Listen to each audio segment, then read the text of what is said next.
Nakamit ng lungsod ng Iriga ang parangal na Beyond Compliant sa 24th Gawad Kalasag.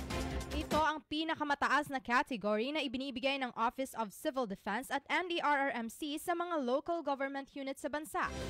Sa personal na panayam kay City Disaster Risk Reduction Management Officer Jasmine Botor, ito umano ang pangalawang pagkakataon na ginawaran ng prestihiyosong parangal ang Iriga City na dati ay nakakakuha lamang ng Fully Compliant Award. Pakinggan natin ang pahayag na ni CDRRMO Head Jasmine Botor.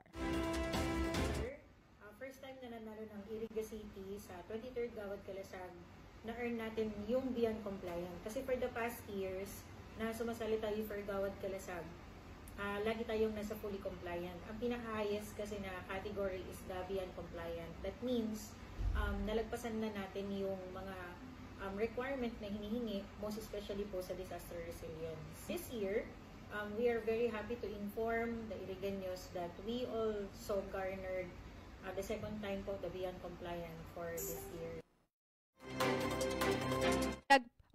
Dagdag pa nito, ang pagkamit ng naturang parangal ay sumisimbolo umano ng resiliency ng lungsod pagdating sa disaster at proactive governance din ng Iriga City.